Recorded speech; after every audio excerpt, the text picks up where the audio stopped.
Didn't figure it out, did we? No. Fucking day 12 of lockdown. It's the food ran low on day like 5. We've now had to eat, Matt. Yeah, we just didn't have the heart to tell our adoring fans that Fan. Singular. Oh yeah, crap. Oh wait, it was the spam Matt. bot that keeps like posting on things. No, Matt was the only one watching the episodes. Now we don't have a viewer. No. Oh damn it. Well, that is unfortunate. There goes the future of millions and millions of pounds earned from this podcast. Honestly, I can't believe we've tanked our own careers. Yeah. To be honest, he was pretty tasty. I'm not going to go that far. You know? No.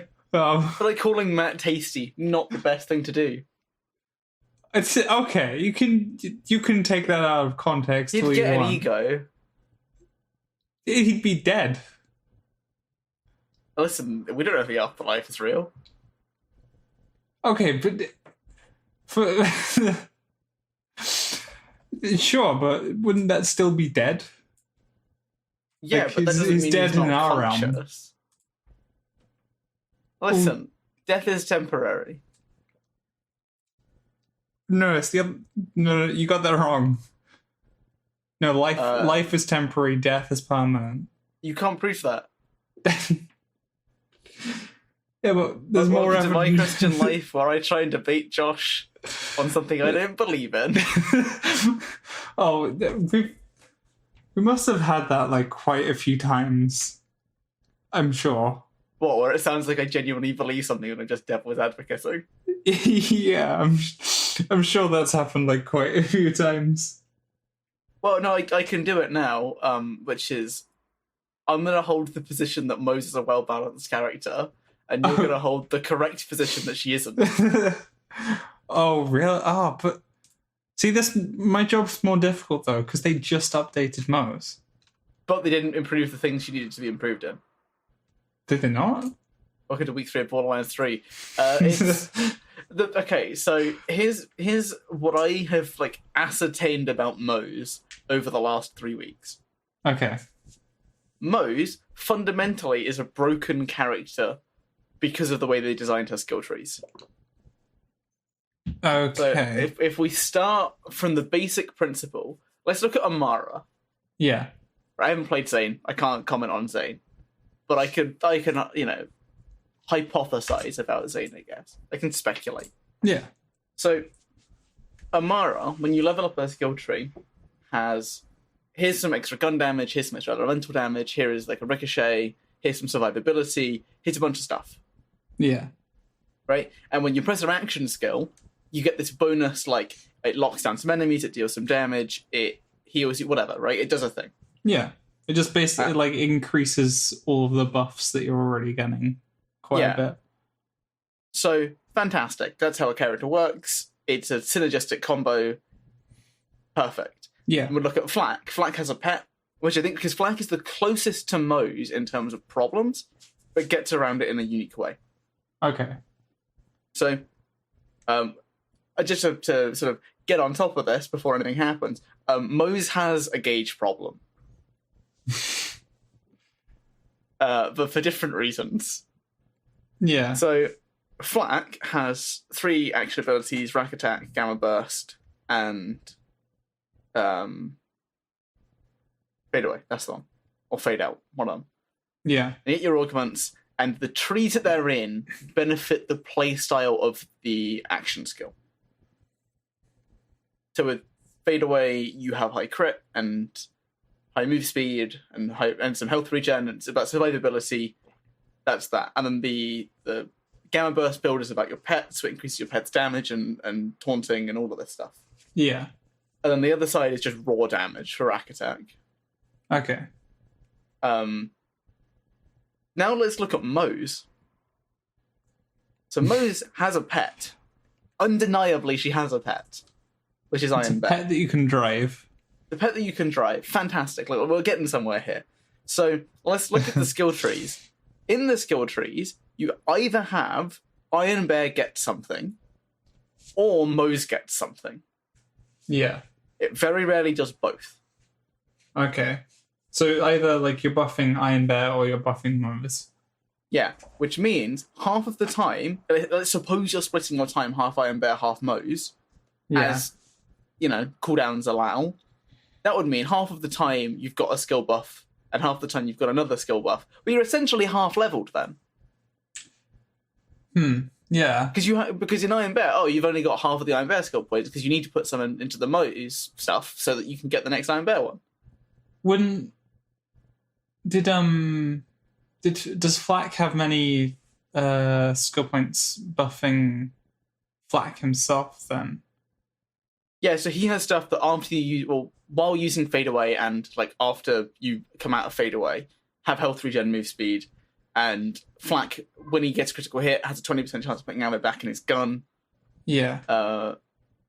It's a lot of stuff like that actually benefits Flak, because Flak can't drive the companions, which also makes the companions kind of garbage too.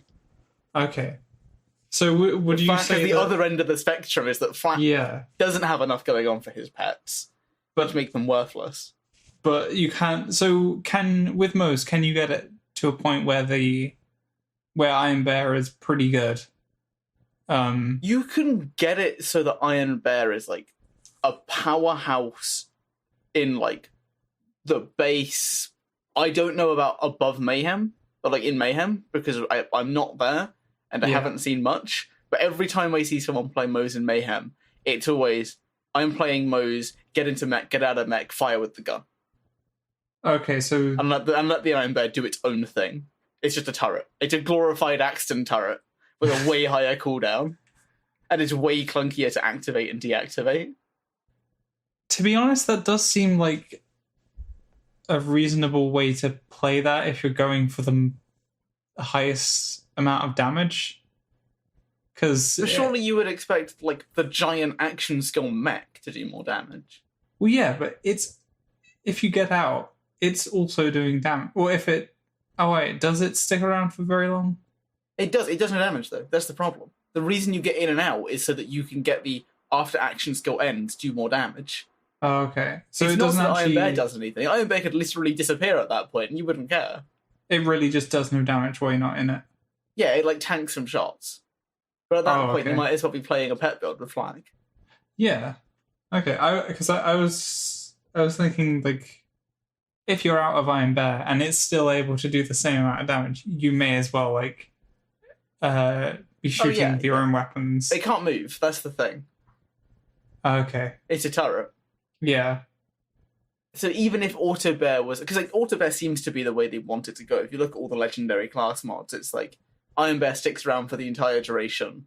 You don't get to reclaim cooldown anymore. Yeah. But if it can't move, it's not worth it because it kills... Let's say it can kill all the enemies. It has that kind of damage. You've still wasted the cooldown because it's run out of things to shoot. Yeah. I'm just... Yeah. I don't know where the design decision was here.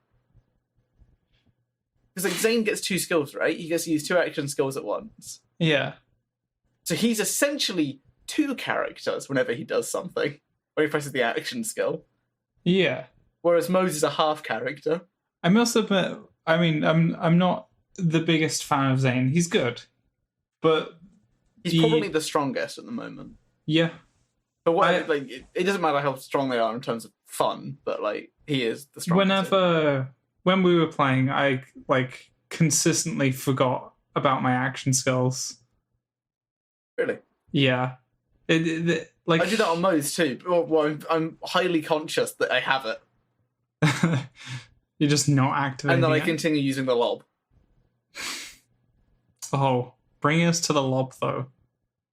They've ruined it. No, but it's fine. They ruined it. They massacred it. Okay, so it's not the same anymore. I don't think we talked about this last week. The lob is a gun. It's a torque gun that has piercing projectiles, and it got buffed like 2-3 weeks ago, so that it fired 3 projectiles simultaneously, which is great. It has like high burst damage, and they've now tweaked it down a bit because it was absurd. They've tweaked it now so that it fires one shot with a higher fire rate. Yeah. So it still does roughly the same DPS in general firefights, but it doesn't nuke Wotan like it did. Yeah.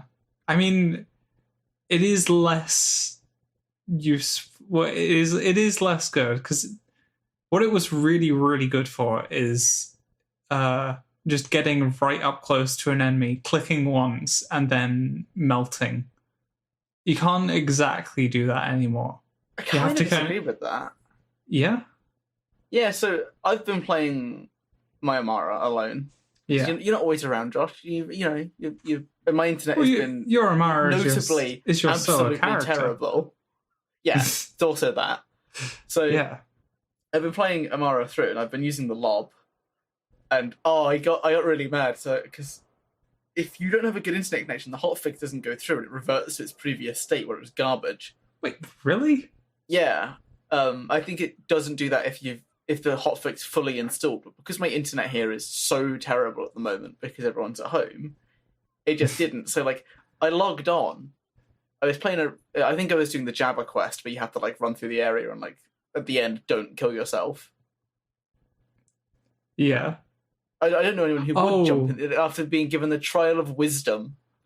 Just like killing themselves is the optimal solution there. Look, I saw a hole, and I wasn't paying attention, and you went in. I jumped in. I did jump in. Can't take that out of context. Wait, what? You the hole and you weren't paying attention and you jumped in. What kind of context do you think people are going to insert in there? None, because no one's listening. But that's true. Basically, I was in that quest, and my gun started doing like 30% of the damage it was previously doing. I was like, "Oh, this is terrible now." And because I've been like giving myself loads of guns, and they're all the lob, coincidentally, I dealt no damage to anything.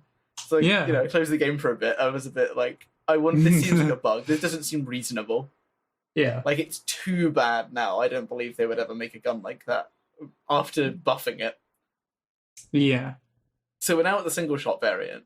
And as I've been going through, I've just been finding, it's actually way more convenient. Because you don't ever need 3 shots to kill something while running through the game.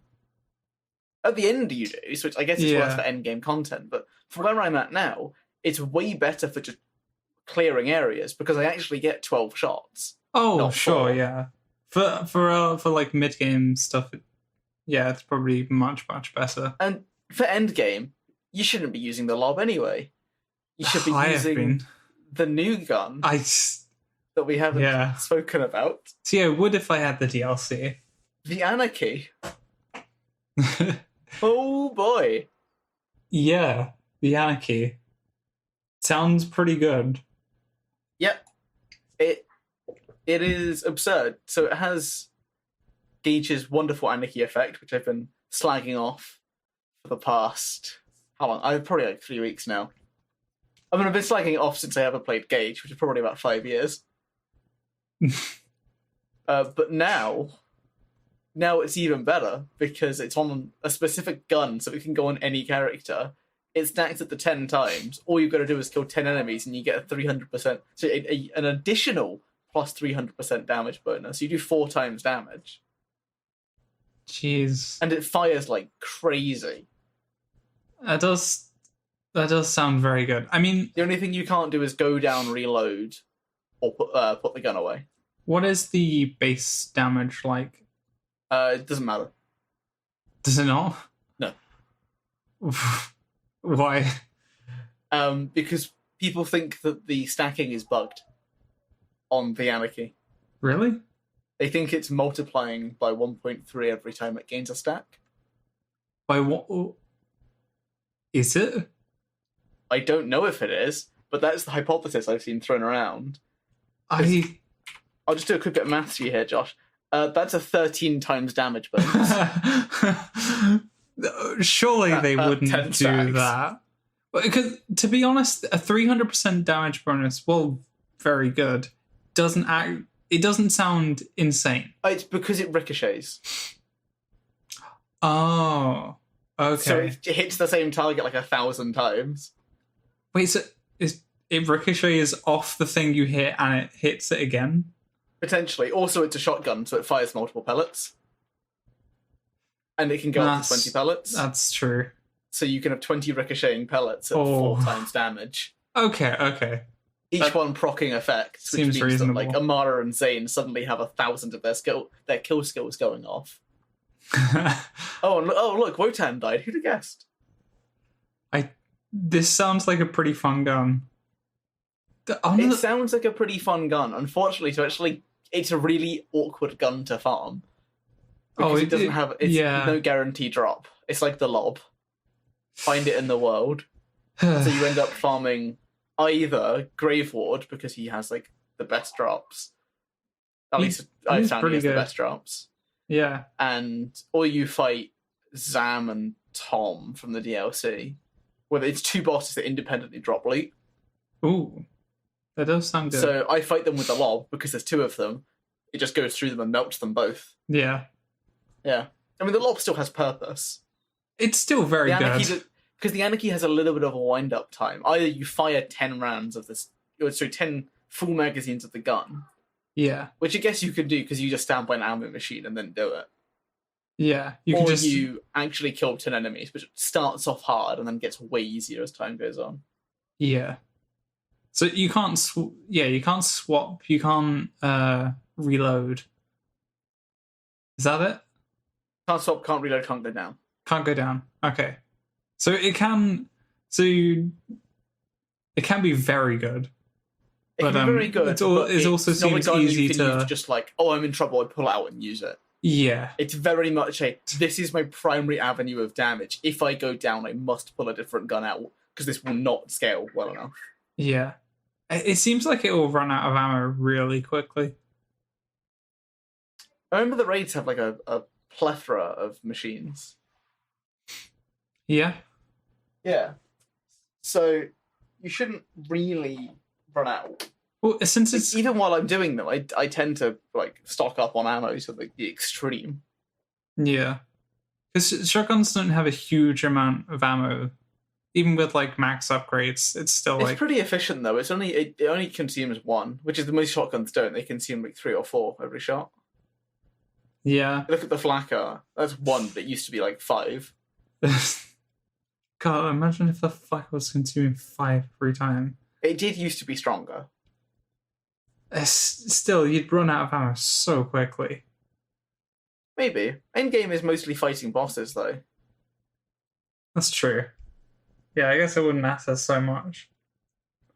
Yes, I do have a complaint about the DLC, though, because I wasn't talking about it last week, because I hadn't played it through fully. Yeah. Still no raid bosses. Well, they're not. Which kind of... There is one the invincible enemy, quote-unquote. But he's not sufficiently difficult. Like, I can already beat him on Mayhem 4. I went into him on Mayhem 4 and I killed him. Oh, that was your first encounter with him? Yeah. Huh. That's underwhelming. He's not meant to be a raid boss. He's just an invincible enemy. I mean... He's a quest. He's like a full quest, not labelled invincible in the quest. Trust me, not a raid boss. Okay, well, and if they think it is a raid boss, they're wrong. Them naming him invincible. Well, like, is that what they were calling him in the game, or he's called Blank the Invincible? Oh, they know what they're doing then. That's exactly the naming scheme they use for all of the Invincibles. Yeah, all the raid bosses are titled. He might count as invincible. We'll find out in like 5 years how the community has decided to like categorize him. If he's just the easiest raid boss in Borderlands, or if he's like the joke one that no one counts. I think it would be a pretty crappy thing of Gearbox to do, to just include like people want a raid boss right now, and the first DLC one they add is just like a joke raid boss. Yeah. I mean, to be fair, from what they've been saying, all the raids are going to be free, so you don't need the DLCs for them. Oh, really? So you'll be able to do all the raid bosses with me, if you so desire. Yeah. Wait, so is this one available to people then? This isn't a raid. Oh, it's just a quest in the DLC.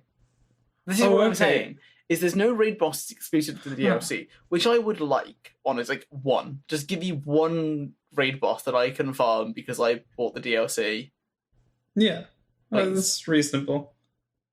Like, it is a staple of the series. I understand they're going for this, like, oh, we're going to release a raid every 6 months or so. Here's some content. Yeah. But at the same time... Yeah, I just want to fight, like, a themed boss. Yeah. I think I'd probably prefer that than, like, free raids, because especially if they, like, manage to get a similar level of quality with, like, the Borderlands 2 DLCs.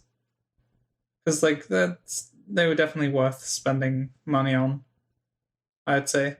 I think I've misremembered how long Tiny Tina's DLC is, because I was reading, around, specifically on Reddit, that the Tiny Tina DLC is roughly the same length as Guns, Love, and Tentacles. Yeah? Which doesn't sit right with me, because every time I end up doing Tiny Tina, I'm there for, 12 hours. Tiny Tina? I remember that being really long. I think there's just more side quests in it. If you've rushed the main plot, maybe it's the same length. Yeah. Because in fairness, there are just entire... most of the game you don't actually play if you don't do the side quest of Tiny Tina. Yeah. Yeah, because you spawn in, you run up to the Firestone, whatever. You then go into the forest, you run through the forest, you make it to the Dwarven place, you go through the Dwarven place, then you run up to the tower. Yeah, I guess that's true. It might be another area or so, but it's pretty much that. Like, those areas aren't easy, though. No, I don't remember them being easy. I think they're about as hard as the Borderlands 3 one. Yeah. Yeah. Okay. Because remember that this DLC's come out post-level cap. Yeah. So post-second level cap. And people have already got Mayhem 4 builds. Okay. Hell, I've only been playing for about 3 weeks. And I've already, got a Mayhem 4 build. I'm annoyed with Mayhem 4, actually. You've been doing it? I've been doing it for an hour. Maybe longer, actually. Of just farming a couple of bosses. And I've got I've got nothing from these bosses. They're all it's a 500% low tier drop, right? legendaries. Who are you farming? Stupidly, I decided I was going to farm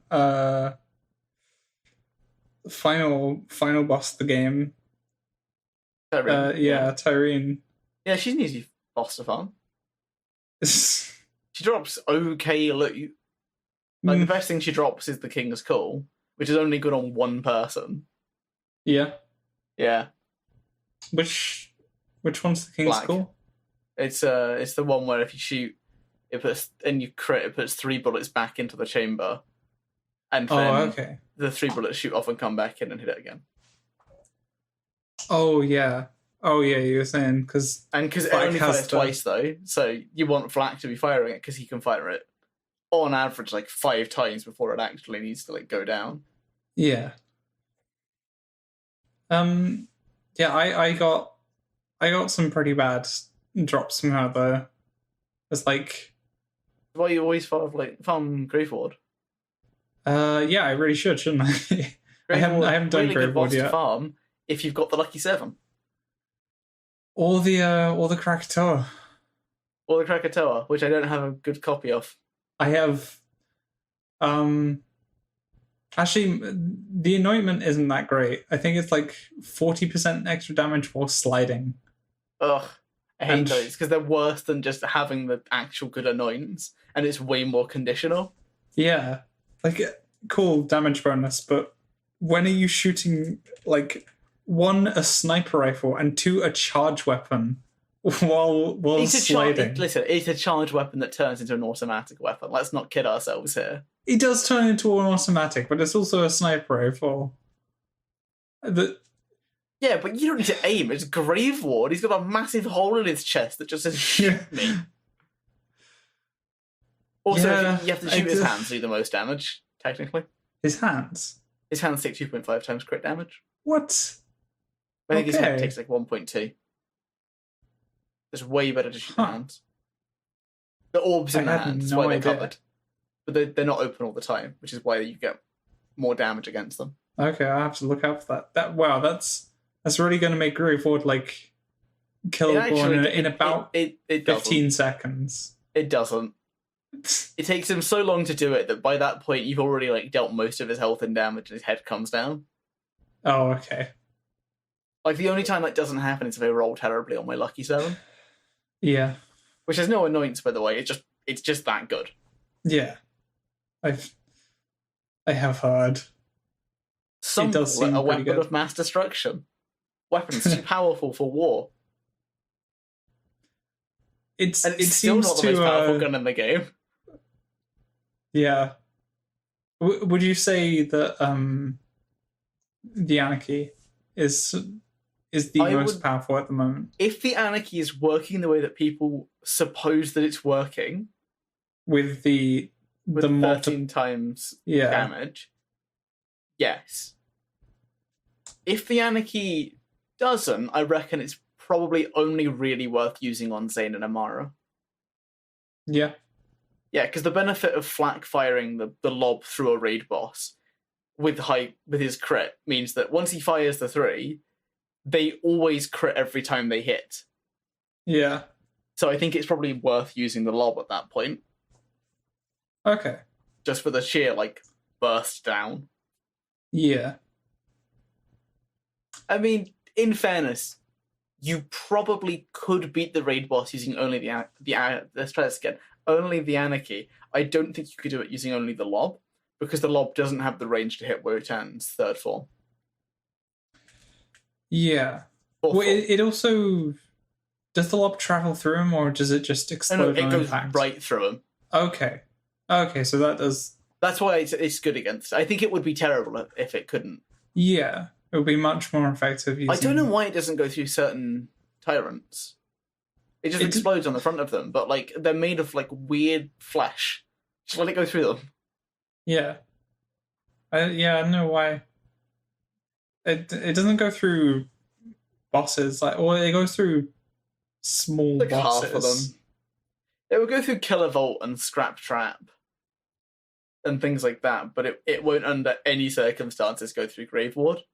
No. It's such a terrible gun against him. You can't even get it to Grave Ward.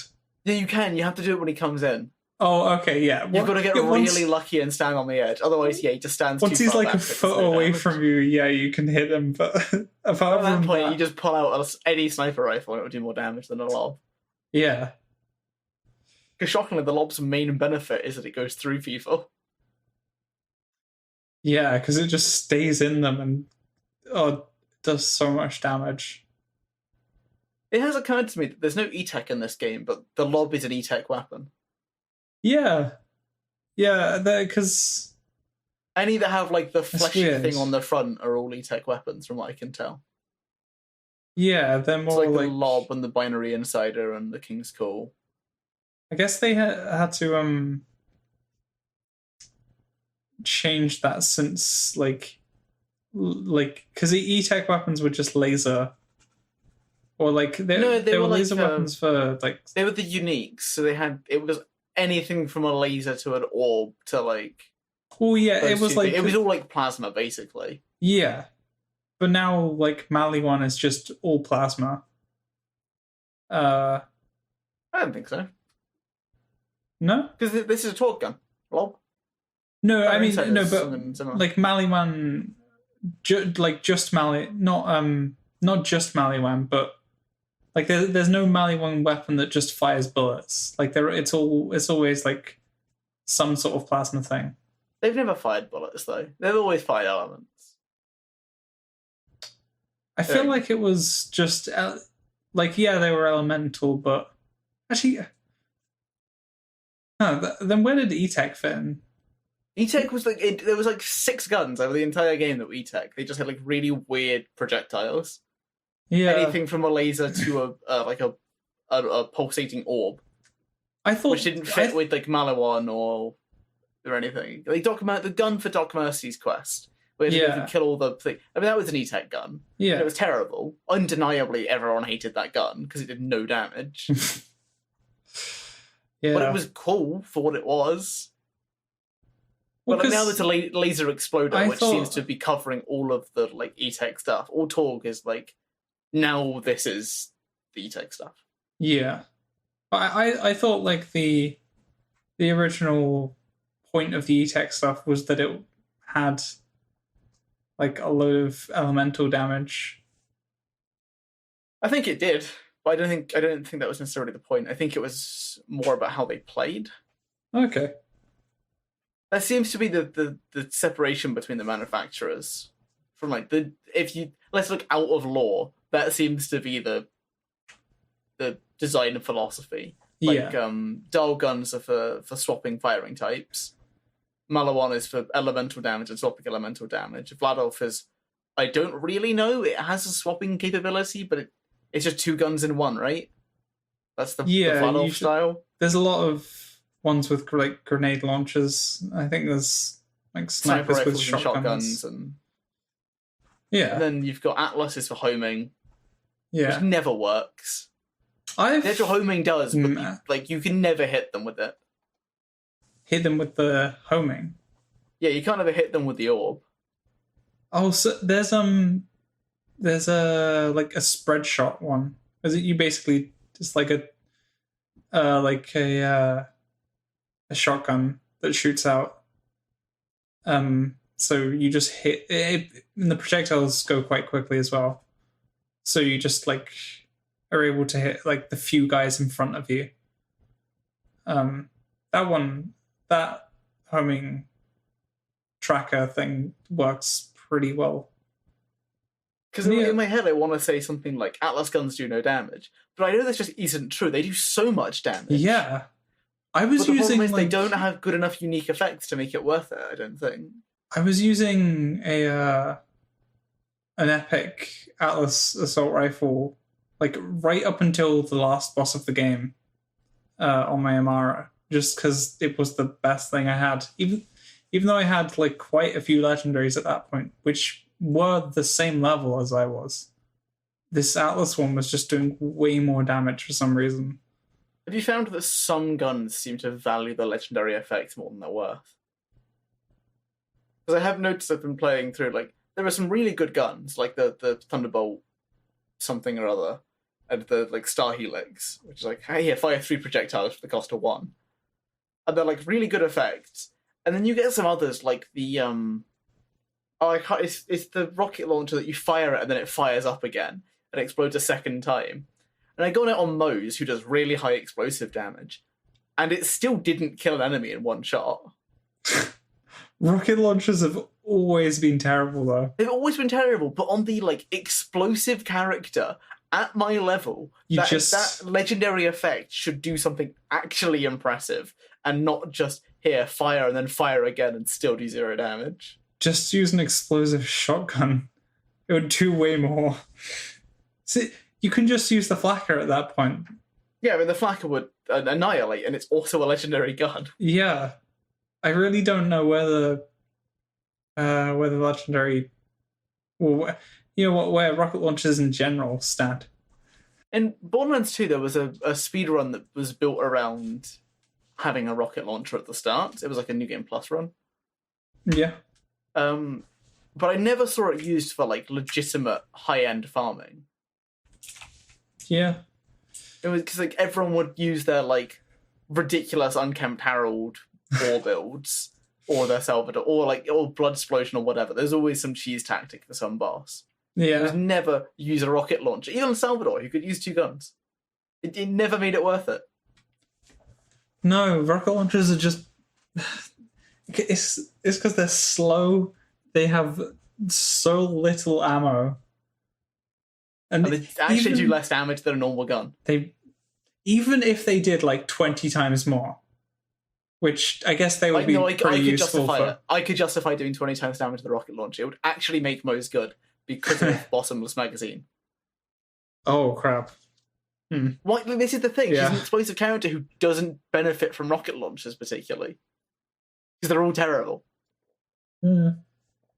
And why? Okay. I was gonna say even if they did like 20 times damage, they'd still be bad. They'd be good for bosses, but that would be the only thing they're good for. You'd need to have like legendary effects that on explosion fire more rockets that home in. Yeah, actually, there was one I found which was you could just.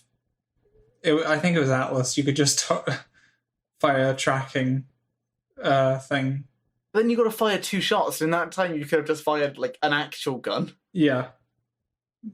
Exactly. Like the opportunity cost for using a rocket launcher effectively is actually you just can't use a good gun for longer. Yeah. It's always worse as well when it says consumes 2 rockets and does no damage. It's like, why? Yeah. What was the point? I get to fire this maybe 10 times, and then I'm out of ammo. I think like the TDO ones are sometimes fun because you just like what ends up you fire one and then you just throw the entire rocket at them and it does a load of damage. But then you've lost like a 10-shot rocket. You're basically using nothing. it as a grenade. Because you'll have like the same amount of grenades. Can I complain about grenades? Because I feel like they don't do anything. Yeah, it seems that way. They don't feel very powerful. Do you know who they also aren't very powerful on, even though they should be? Yeah. It's Moe's. Yeah. Shockingly, Moe's benefits from explosives. And both of the primary explosive types are terrible. And everyone else benefits from the other guns more. Yeah, it's true. Poor Moe's. I feel like if they just buffed grenades and rocket launchers, Moe's might actually end up with like a unique build that only Moe's could use. Because it's built around Moe's skill set of splash damage and infinite ammo, and the fact that she has an iron bear that fires rockets. It would make such sense if they were to do that. They probably won't, though. So they didn't do that, and they instead... I don't remember exactly what the patch was, but it was like they reduced the cooldown, right? I've got it here. Oh, do you? Thank God. Yeah. So, they reduced the cooldown for Iron Bear. They increased the amount of fuel that Iron Bear has. Good. That was a big complaint I had. Why didn't they just remove the fuel system? Someone's really attached to the fuel system. It's baffling that they're still attached to the fuel system, because like it's clearly the key problem with it is that Iron Bear does no damage, has no survivability, and has like counterproductive skills. Because there are loads of skills which are like, if Iron Bear is on low health, do loads of damage. But lots of Iron Bear skills are gain shields and health. It's just counteracting it. So you actually can't use those skills together. So it's like, what ends up happening is you become mediocre at the entire game, which makes you terrible at mayhem. It's already not that great in regular game. When enemies have like 800% health. Yeah. They have 1,000% health, didn't they? Or is it 1,000% armor? Oh, yeah, maybe. I think it might be 1,000% armor. Or like shield. Well, doesn't it vary on the area?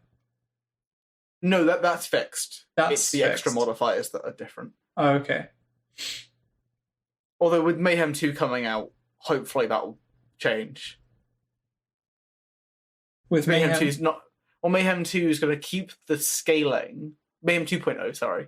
Because they're redoing it, so there's now 10 Mayhem levels, so there's a bunch of unique effects. Oh, okay. So they're taking out all of the, like, incendiary damage, just nothing. Well, it does 50% less. And then there's the next one you get, which is elemental damage, just less. Thank God, your build is crippled. I hope you enjoy. Jeez. It added too much variance to builds. Yeah, that sounds really annoying, because there's a lot of weapons that 100% rely on being able to do elemental damage. Like, If I mean, any all enemy toxic is builds rely on it. They all have shields that are like gain 50% cryo damage, gain 50% shock damage. yeah, if if an enemy is resistant to fire damage, the Krakatoa just does nothing. I'm kind of okay with that if the enemy is like inherently resistant to fire. Oh sure, but when Like, you're having I'm not all annoyed enemies, that like Wotan doesn't take a huge amount of damage from my incendiary weapons. yeah, it makes sense. But I would be infuriated if I fired a corrosive lob through it and it was resistant to it. Oh yeah, of course. That would be terrible. So there are 3 more things that they've changed on Moe's, which is security bear bonus has been increased. But my favourite part about patch notes is that they categorically have a value that they could tell us. Because you could just log in and check. Yeah, But no, I can't check right now. It just says increase the bonus. It used to be 20% max health added a shield with a recharge delay of 5 seconds. Okay. I'm guessing that's 50 now. If I were to buff Iron Bear, 50 would be like my minimum on that scale. Yeah. Then you've got Behind the Iron Curtain, which I've been trying to find, and I can't. Oh, there it is. The shield recharge rate has been buffed. It was at 21% when this article was written, and this article was written 2019. Okay. So September 2019. So actually, Moe's okay. got completely nerfed between here and now and is now getting buffed again. So it's possible that these could be higher than they are now. I doubt it, because I think Moe's damage was the problem. And then experimental munitions, which I can't find because I'm dumb. Having a good day. Going well. A really good day. Bullets. It's got to be in experimental. No, it's got to be in like the Demolition Woman stuff, right? What am I doing? Okay, there it is. When Moe's does a critical hit, she deals bonus incendiary damage.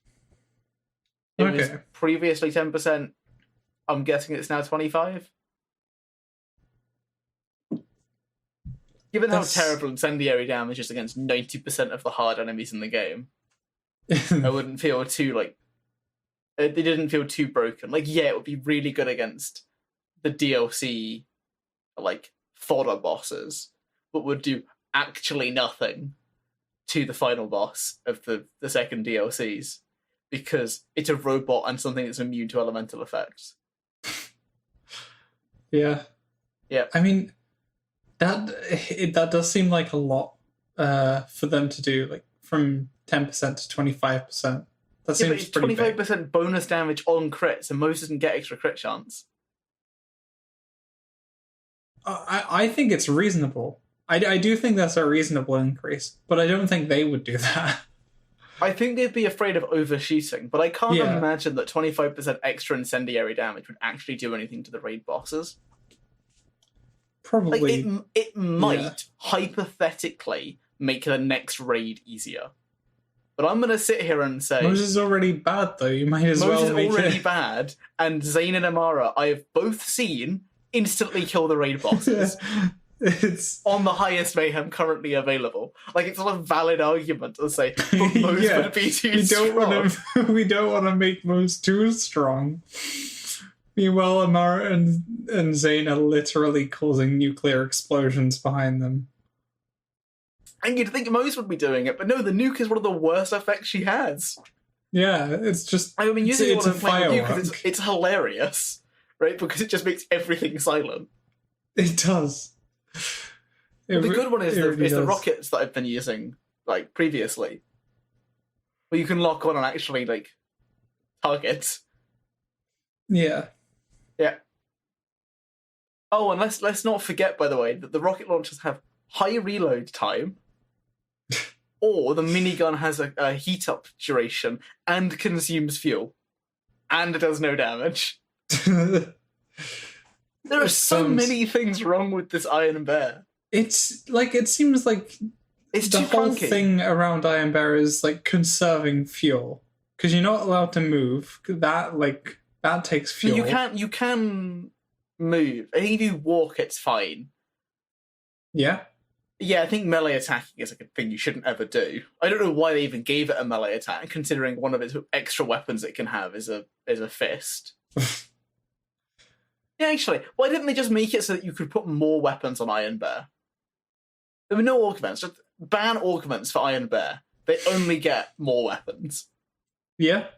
Yeah, like that's it. You get 4 weapon slots that you unlock as you go along. You can't have more than 2 of the same weapon. Because they occupy different slots. They're like augments, but they just provide more firepower. Yeah, I can see that as being like a fun thing for Iron Bear. Because then you just get a huge amount of choice. How many weapons are there? Augments are already done.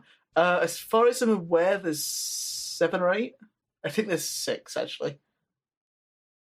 Okay. Because I think it's 2 per tree, because the first tree is minigun punching, and the middle tree is something flamethrower, and then there's the grenade launcher and the rockets. Okay. That's the other tree. Yeah. So that's it, basically. Yeah. Enjoy. Allowing you to have more of them would be fun. But more weapons would be fun. More better weapons would be even better. And get this. Remove the ludicrous heat-up system on the minigun and make the reloading actually fast, because it's a machine that reloads, not a person. Yeah. There should basically that be seems reasonable. You fired the first nuke, it dropped and fired, but the time it's exploded, the next one should be pretty much fully loaded into the chamber, ready to be fired again, considering it consumes fuel. Yeah. Yeah, that doesn't actually make it, like, broken if you're able to fire it, like, pretty quickly, because if it is confusing... Iron Bear, and then guess what? No, it's done. It's over. Yeah, you're able to do, like, pretty much the same amount of attacks with it, regardless. Yeah, the only difference is you can't tank for as long, but if... Well, you're making a sacrifice to do, like... Yeah. You're not going to tank as long, but you're going to do 2 nukes instead of 1. I think what they wanted people to do is choose between high damage Iron Bear, tanky Moes, tanky Iron Bear, high damage Moes. But what it ended up being is, it's always been the way in Borderlands, which is you only make yourself as tanky as you need to be so that you can get the damage off. You don't, because just tanking damage doesn't do anything for you. No. That's always been... Like some people, I guess, because you could like return the damage to them. Maybe I think there was a character that could do that. I didn't play Krieg a huge amount, but that sounds like something he would do.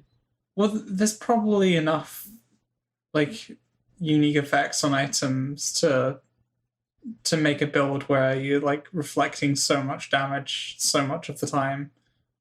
But it's... Tanking damage instead of dealing damage is not... is nowhere near as fun. Yeah, it suffers from the same thing that Warframe does, which is that, like, death is the ultimate CC. Yeah. Yeah, death is the ultimate way to not take damage. Nothing shoots you, you can't be killed. It's true. It does make sense. It's the great thing with the downside of the lob is you have to get close to them, you'd risk taking damage, but it does high damage. Yeah. Whereas Iron Bear, you don't have to go close to them, but don't worry, even if you were at point blank, you wouldn't hit them. Yeah. God, that reminds me with Amara, because getting up close is like really beneficial because you can get up to like I think it might be 30% extra damage or something. Yeah, it's really high. Like if you're really close, you just get 30, like a flat 30%, and then with your if you've just used your action skill, you can get like another 20% or something. It stacks so quickly. You want to know something funny? What? So, I don't know if this is categorically true. I think it is, but I think it's a funny thing regardless. Okay. As Amara, if you get the Transformer shield with the anoint that you do more corrosive or shock damage, or like, it doesn't matter, any damage that will damage Wotan relatively well. Yeah. you can go up to him, stand in his area, because the transformer converts all shock damage into shields. I know. I got a transformer, I've and never I've been had wanting one, to do the. But I know a guy who does. And if you stand on a Wotan, you gain really high shields. And then you just nuke him at point. What's he going to do? I want to try this. Because is he only doing shock to you at that point? I think even if he's not only doing shock, provided he's doing more shock to you than he's doing in damage from the other one. Yeah. It doesn't matter. You'll take 0 damage. Oh, that's going to be fun. It's going to make the Valkyries a lot easier as well. The Valkyries use Crow. I keep getting shock damaged from them. I don't really struggle with the Valkyries because I just hit them. I go invisible and then I nuke them and then I walk away. I flippin' hate them. I die so many times to them. Because really? Like if you go down, that's it. You can't do enough damage to them. Yeah, no, but to get back got up. Like mobs running at you all the time. No, they don't. We have very, very different experiences at the takedown. Oh well, because the mobs. It's like, okay, so when you first go to fight the Valkyries, they all come in. Like, all of the Valkyries start attacking you. Like, at a dis... I don't think so. Maybe it's just how I do it. I just run up to them immediately and wait for them to spawn in, and then I just shoot through them, break one of their shields, they'll run off. With the first Valkyrie fight... Yeah, there's only one Valkyrie fight. You as soon as they come in, you break one of their shields, they all run away and they come in one by one until the final phase, and then they all come in at once. Yeah. Which actually makes them easier because you can shoot through them. Well, it's like they're rotating... They rotate out of, like, a Valkyrie coming in and a wave of, like, low-tier enemies. Yeah, that's why you go and fight the Valkyrie, and when you go down, you kill the low-tier enemy. It seemed like the Valkyries wouldn't come back in. Amara has a self-res. She has a self-res? Yeah. Why don't I know this? I didn't realize. Yeah, every 2 minutes she can self-res. Seriously? Yeah. Oh, it's not great. Every 2 minutes is kind of terrible. Yeah, but if as long as you're going down like every 3 minutes, that's good, right? Listen, maybe it's just me, but when I go down, I tend to go down about 6 times in a row and then not for about 5 minutes. Just being able to get up once seems great. I'm sure I would have seen this skill. Can't type. That's your lefty. Yes, it's true. There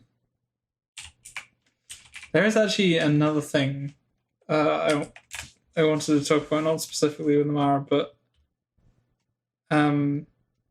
because they have the badass ranks in this game as well. No, Guardian ranks. Guardian ranks. This badass ranks was cool. Made me feel good. Yeah, made you feel like now I'm a guardian. I don't want to be looking after a child. Have you been using them though? Yeah, because they seem. That's why I went down the hunter tree, but they're all really good. They seem really broken. Are they character specific or is it? No, it's it goes over all of them. You have to beat the game to get the benefit. Yeah. Oh, okay. Unlike badass ranks, which just worked. Yeah, it was kind of annoying that you had to beat the game first to unlock them. I kind of get it though, because you couldn't actually gain any experience until you hit max level. And really? Pretty much, yeah. You had to be max level to get because it's an experience-based system. I feel like I was getting badass rank or guardian ranks before I was max level. If you beat the game and then hit max level, then yeah. Oh, okay. Done. Yeah, I am getting guardian ranks while playing Amara. Okay. Shockingly. Yeah. But it makes sense, kinda. Yeah. I say kind of very hesitantly. What do you mean? Well, on one hand, I really liked that badass ranks were this, like, it was a form of infinite progression, theoretically. Yeah. in that you could start a new character, play it through, slightly stronger than before, Yeah. and do whatever. And you can still do that with Guardian ranks, and you can play the same character, and you don't have to play different characters. Yeah. But I kind of liked it that I had to complete challenges to do it. It added, like, at least a form of goal. I liked that. Like, you just go and kill, like, a certain number of this particular enemy. But then I can see why they did it the other way. Like, I'm really conflicted. On one hand, I really liked badass ranks because I did make more than one character, so I would gain them relatively quickly. Yeah. On the other hand, I can imagine that for people who only have one character, it's really infuriating if you complete all of the challenges that are reasonable to do.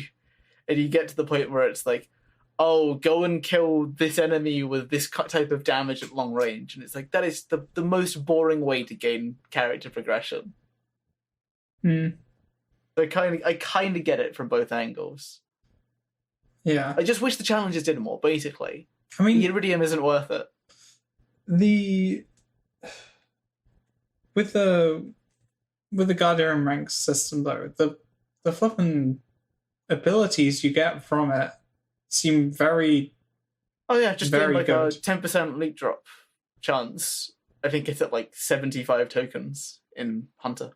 There was one that was like with every shot you gain an extra 1% damage for a second. So if you have, I'm assuming that means the laser exploder would actually do good damage then. Like if you have like a really fast firing gun, you can get like 20% or like there have got to be some guns that do like 10 bullets a second, right? So you can get up to like 20%. Well, even, okay, like there are definitely some that do 15 a second. Yeah, I mean, if you can get guns that have like consecutive damage scaling, right? Like deal 1% more damage for every hit. Yeah, every consecutive hit. So it's possible that is like against sufficiently long fights that might be the way to kill them, is to use that ability in conjunction with the consecutive hits one in combination with the like deal more damage the more you hit an enemy. Yeah, I think it's from the DLC. It also seems like pretty good for shotguns as well, if it's counting like the individual projectiles, which I'm sure it would. If you just get a shotgun that has like 12 individual projectiles, that's like instantly 12% added to it, and given it can like. I've been talking about this Anarchy video I saw where it's like they just nuked Wotan in like 2 seconds. They were using the Pearl of Ineffable Knowledge to do that, which is the claptrap gift at the end of the DLC. Okay. And this has a wonderful effect. Consecutive successful hits grant 1% damage bonus per hit up to 15%, up to 15 times. At maximum stacks, an additional damage bonus of 90% is added. Okay. So I think we found out why the Anarchy is so good. Because the moment that it shoots once, it instantly gains a 90% damage bonus. Jesus Christ. Yeah. On top of its 4 times damage. Yeah, it's possibly 13 times damage. Yes. I'm sure they didn't do that. That seems like it would be insane for them to do that. I kind of hate this though, because it's a good item that you can only get from a quest. Which means either you back up, save, and do the whole thing. Yeah. Or wait, is this the Anarchy? No, the Pearl of Ineffable Knowledge, which is really good. So some people might get this with an anointment. Yeah. I'd have to agree. I don't like the quest items, or like the fact that you have to do a quest to get them. I'm fine with it, provided that like once you get them, it's added to the drop pool. Yeah. Yeah, So just... it's like, you have to do the quest, but after you've done this, it's now just a world loot drop. Go nuts. Yeah. That would be fine, but it's not. Just, you're only able to get it once, and the fact that there are random chances for, like, the weapon could... There's a pretty big range, I'd say, for most of the weapons, with, like, how good they can get and how bad they can be. I mean, if any get an anointment, it immediately becomes either a god tier weapon or useless.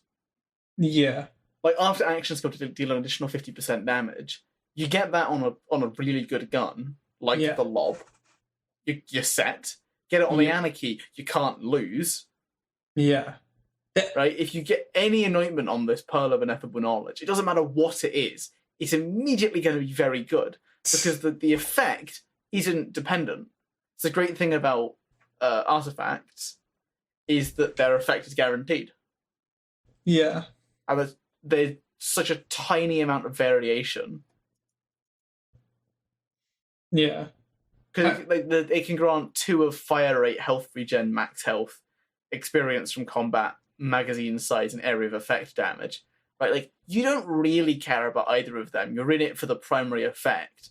If you get lucky, you might get fire rate and health regen. Yeah. Honestly, I'm really, like, disappointed with the artifacts in this game. They're a bit boring in some ways. Most of them seem to be completely reliant on slams and slides. Well, yeah, but okay, so I got really annoyed about this until I looked at the Guardian ranks, and then I got really, really annoyed, and then was like, I guess if I hit max level, that's fine. Which was, you can slam at the apex of your jump, and it's like, that is the last thing you can get in, like, the red tree of Guardian ranks, I think. Really? And it's like, why? Why is that so far in? You have to be at least level 100.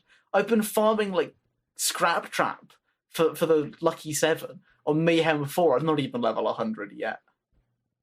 Jesus. That's stupid. I don't know what they want. That's so much time to put in for a crappy skill. It's actually a really good skill, though, because you can then slam. And the slam lets you use the effects. But the effects aren't even that great, are they? Like, you do, like, a small nova sometimes, or you do, like, a bit of elemental splash damage. Like, the artifacts in Borderlands 2 were so much more... I found them a lot nicer. Class mods are worse, though. What, in Borderlands 2? Yeah, it was just because it was a guaranteed skill point giving, right? But it didn't have any unique effects, as far as I'm aware. Yeah, purely I the guess. skills. Yeah, whereas you the just relics gave you them. Yeah, you were just getting good skills. It does bother me how long they lock off this, because you have to do the second vault if they do it on Eden 6. Oh, I hate. They should have just given it to you at the start. Just to get it. They should have just given the actual artifacts are all garbage anyway. Yeah. You're like, wow, I just got this artifact. Can't wait to use it. Turns out to be trash. So I just looked on the Guardian ranks page. As I genuinely cannot see it on the list because I know they very recently added to, like, another set at the end for 100 tokens in each tree. Yeah. Which you'll never guess what that means. It is categorically at the end of the tree. Okay. 100 skill points to be able to slam consistently. It should be, if you get a slam relic, you get, like, the ability to slam. Yeah. Oh, that would... Or just give it to us regardless. Yeah. I would kind of hate it, though, because I very frequently try and slide. Okay. So you'd be accidentally... Yeah, sliding is fun. Slamming less so. It's fun to really slam into weird. boss rooms. It would suck if I jumped and then slammed while trying to slide. it seems like a really weird thing for them to have added, because it seems like it should have some use, right? I've never really found it to be useful, even when I've been in the like perfect position to be using it. Like there's a cluster of enemies below It you. bonks them around. It never kills them. No, you do like half a shield, maybe. That's my experience. I guess what you want it for is like you get the slam with the singularity, you bring them all in, and then you fire through them all. Yeah. Or like if it knocked them down, like stunned with a wide radius, then maybe it would be useful, but I don't know if it does that really. I don't think so. It really does just seem kind of useless. Yeah, a lot of the mechanics kind of do. Like the ability to customize your vehicle. Like I appreciate it. I was fine with just the vehicle skins. Vehicles aren't that great in the game. A good vehicle and just leave it there. It seems like they basically invented a problem. The maps are too big, so they sort of patched this solution together. And I was like, oh, you can customize your vehicles. And I like being able to customize them because I like going fast and, some people like toughness. Although you're never in a situation where you need toughness, and anytime you are in that situation, you don't get to pick. You're given a car. The cars are just... There's one good type and you never get to drive it in missions. No, you're right. The GTA problem. Oh, hey, you bought the supercar? No, let's drive my hatchback. Why? Why are we driving it? To be discreet, and it's like, this isn't discreet though. Everyone knows this is your car. It's really... The vehicles in Borderlands have always been bad. The runners have been okay. No, yeah, but what would you rather be doing? Using a runner in a wide open area? I'm not arguing the cars are good. I'm arguing that the runner is fine to use in the dust. And I'm okay with using it in the dust because it's the only area in the game that you really do it. That and the Highlands. Okay, sure. Like in... It seems like a thing that was added just because they wanted bigger environments. And because it makes sense to have it. They do seem very obsessed with big environments. Yeah. Like even six is massive. There's only one area you can drive a car. Yeah. The rest you have to walk around for like an hour. There's no fast travels. No. The Give fast me a Skyrim travels... door. I just want a Skyrim door. Yeah, the fast travels are all at like the start of missions. There's never I get one... that, so you could hop it. It was kind of the way in Borderlands 2. There was a lot of running around in Borderlands 2. But you would think that in 7 years they would realise that's terrible game design. Yeah. Here, run from here to... I think that a lot of the problems I have with Borderlands 2 would be fixed if there wasn't so much running. Because they hid it in Borderlands 2 by having dialogue come at you. Yeah. But the lack of good fast travel or good travelling options in Borderlands 3 basically makes it so that after you spend 5 minutes listening to Ava speak about nothing, or go through 6 dialogue trees trying to hand in some quests, you then walk to your next objective, and then you get there, and then they start talking to you. Yeah. They just Why? made it so much worse. There's a lot to complain about. Yeah. Basically everything that's not the gameplay. Yeah. Gameplay's pretty solid. They've got consistent balance updates, which is nice. It's good to see characters not get left behind and some characters not becoming Salvador. Holy Mother of God, he was too strong. Yeah. Yeah, more balance is best. I saw a guy complaining that Maya was a terrible character in Borderlands 2, to play. She didn't have good abilities. I have no idea what he's talking about. Right? Because Salvador can kill bosses faster. And I was like, is that how you're comparing this? The most overpowered character in all of Borderlands shockingly does really well against bosses. That's Whatever, dude. okay. Maya was also a Yeah. healer and had very good mob clearing abilities. Yeah. Like, I Maya, think Maya with the sand gun thing was like, oh, okay, everything died in front of you. Have fun. Maya was super fun for just going through an area. if you were ever in trouble, you just like phase lock a guy. Explosions happen all around you. Enemies go flying. Like it's a pretty fun ability. So that kind of annoyed me. That annoyed you? The guy complaining that Maya was bad. Oh, because, yeah. like, he was like, if you look at the boss clearing times, Salvador always does it better. And it's like, if you look at the comparisons between them, she still does it really fast. Yeah. Like, yeah, she obviously won't kill Salvador's Hyperius as fast as Zero, but no one will. No, that's why it's Zero's specialty. Yeah, instantly killing that boss and no other bosses. Yeah, he was. That's the mindset the developers had when they were developing Zero. I'm convinced. He was good, but like sometimes when you looked at it, it was kind of like, oh. No. You have to have insane accuracy and also have there only be like one thing you need to be killing. Oh, so I did learn something today about Borderlands 2. Yeah. Krieg apparently had higher hit damage than anyone else.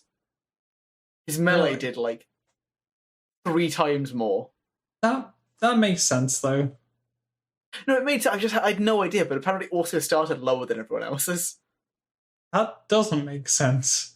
I think it's because they wanted to have one formula, and the only way to make the formula work without going absolutely nuts was to have it start lower. Because he ends up at the point where, at level 80, you should never have a gun that has additional melee damage on it. Yeah. Yeah, because it uses that instead. Oh, really? So the plus 50% melee damage, he surpasses way before level 80, and he even surpasses the law's 100% melee damage at level 80. So you should never have, like, a melee on his gun. Ever. Yeah. So I didn't realize that cancels it out. Yeah, it seems dumb.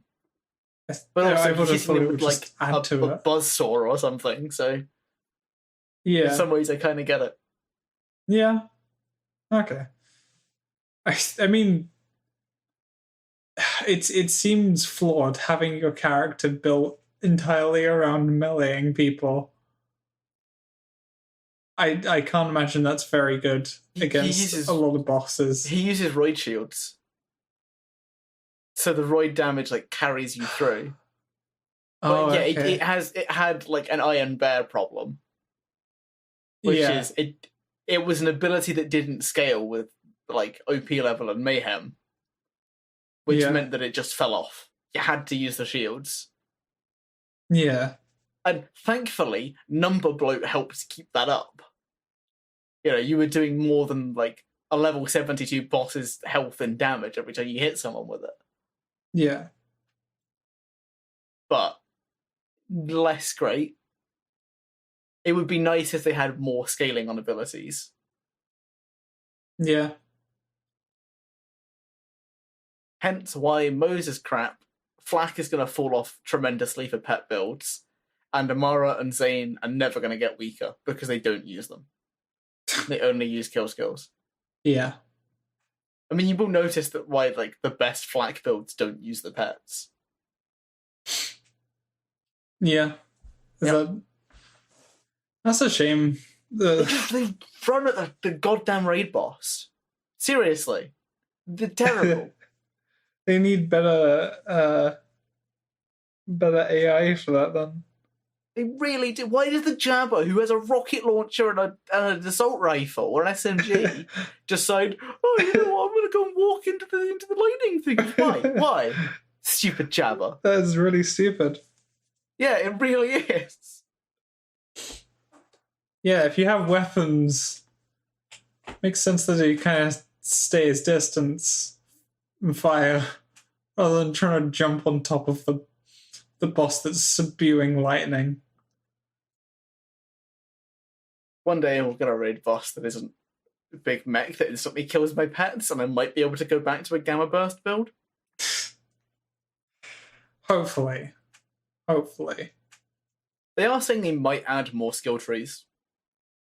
Really? They've said they'll never add any more characters for some reason, even though the 2 characters they added were hugely popular. I guess, like, what would they be worried about by adding more characters? I guess harder to balance I just play between the game them. more. Yeah, there seems like a winning thing. A lot of people will choose to like play those characters at least once. I say that I have never finished a Gage or Krieg to 80 playthrough. Okay, but that's to 80. In fact, it takes like 3 or 4 like real life days of playtime to do. It takes an awfully long time. I kind of like it. I think that's the thing that really kept me about Borderlands 2 over Borderlands 3. Although I think I probably will end up playing more Borderlands 3 than Borderlands 2. Oh, it's so close. It's easily going to be able to. Like, how much Borderlands 3 have you played so far? I'd rather not say. Is it 100 hours? No. Okay. Is yours? No. Yours is 73. Yeah, I've got 73 so far. I played 95. See, so it's not 100. It's not 100. Is it 100? The answer is no. Yeah, it's close, but it's not 100. That's true. In fairness, some of that is just AFK because it's like I'm gonna go and eat dinner, but I don't want to like lose my position in this quest, so I go and leave it for an hour because I don't want to replay through. You don't want to walk for an hour and eat in 6. Yeah, I don't want to walk for an hour and eat in 6. So it's just, I mean, that's where 2 of my characters like currently are. They're playing with you.